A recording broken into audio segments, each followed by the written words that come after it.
doing very well. But I decided when we came in, there was going to be a pivot moment, what we wanted to do. And we kind of did it. And, we lit the world on fire, in Arizona. Um, what did it look like when you were done with it? So I recently ended my tenure with them. 5 years ago. Well, it was 5 years ago that I joined as a marketing company, and we did such a good job that they made me their CEO. So I went in, and we went from 2.1 million all the way up to 12 million. And I can't take all the credit on the $12 million mark. It was COVID, and COVID inflated numbers, as everybody knows. And but after post COVID, we were averaging 10 million a year, and we did a lot of work for that. And I'm super proud of that number. I'm super glad that we were able to grow that company to 10 million a year. And it took a lot of work. It took a lot of work. I don't think you guys really understand when it comes to building the company. And the position that I come from. I don't come from money. I don't come from expertise. I don't come from anywhere. I was technically going to school to be a nurse. Went for 1 quarter, but I didn't come with a background of this. So to get a company to 10 million a year, it was a huge accomplishment on my end, and it kind of opened up my brain to more. But yeah, it just a lot of blood, sweat, and tears. Definitely, moved from California, moved to Arizona.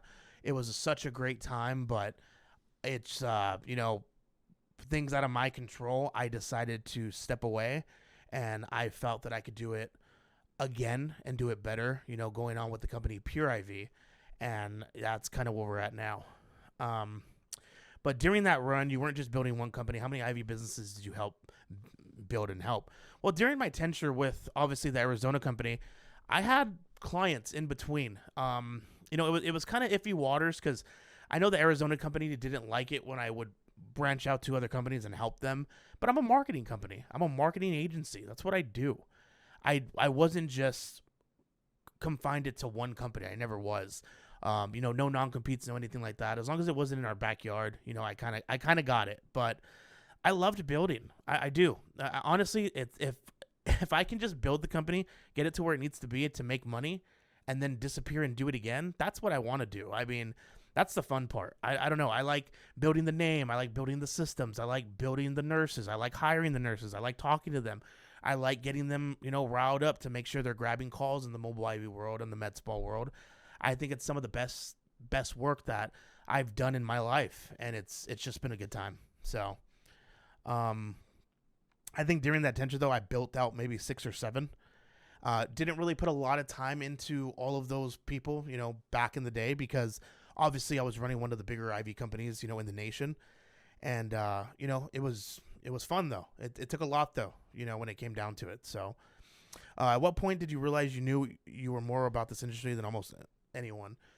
In the mobile IV field, I've met a lot of people. No disrespect to anybody out there. There's a lot of people out there that I respect in this field that know what they're doing, know how to do it, understand how to do it. And, those people know who they are. I'll shout them out in another episode. But as far as mobile IV, I didn't really learn from anybody at my last tenure in Arizona.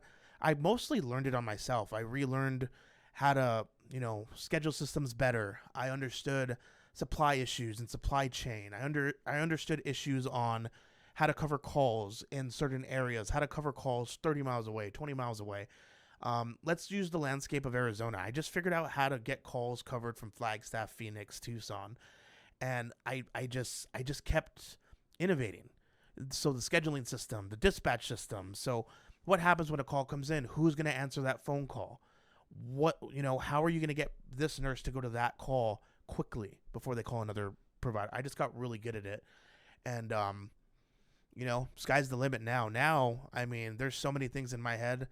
I mean, I love talking about mobile IV therapy. If anyone's ever listening to this podcast ever, even one person, that's completely fine with me. I definitely would love you guys to reach out to me. I am an open book.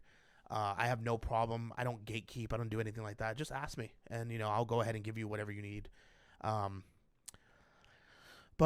So anyway, I was on top, making money, growing companies. Why leave the Arizona company? It just got to a point out of my hands that I just saw some writing on the wall that I know I really wanted to do stuff on my own and do it, from the ground up again. And I just decided to leave. I think it was probably one of the better moves that I've ever done. Being a CEO of a massive company is very stressful. I'd rather be stressed out if it's my company. So I decided to step off, and boom, Pure IV was born. And it's been fun. I've been doing it for the last 90 days. We're on path, and I can't wait to open up more episodes to talk more about that. But we're on path for a, 90-day company going on 120 days, and we're looking like we're going to hit 4 million this year. So, starting from 0 to 4 million is an incredible accomplishment. And I wonder what I'm going to do if I just continue to keep building that out. Definitely want to see what happens there. What does it wasn't for me anymore actually mean? What happened behind the scenes? There's not really anything that happened really behind the scenes. And again, these questions are being fielded by a bunch of people. Nothing really happened. It was just completely out of our control. It was not anything, medical related or legal related.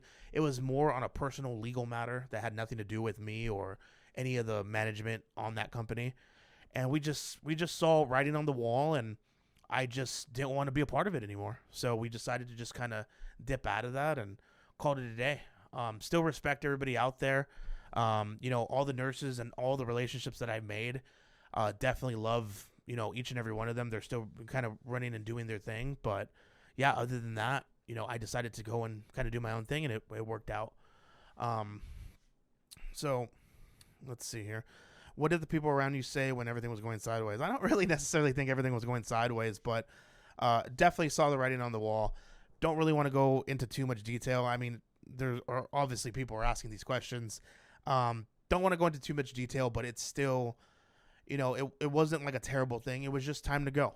Sometimes you're there for so long and you're kind of like, okay, you've been there a very long time. It's just time to start something different. And I'm fortunate enough to be able to have left that denture, on my end, being completely, straightforward and honest with myself on that. And, I loved what I did over there, but I can't wait to replicate it and do it again. So that's kind of where that's at.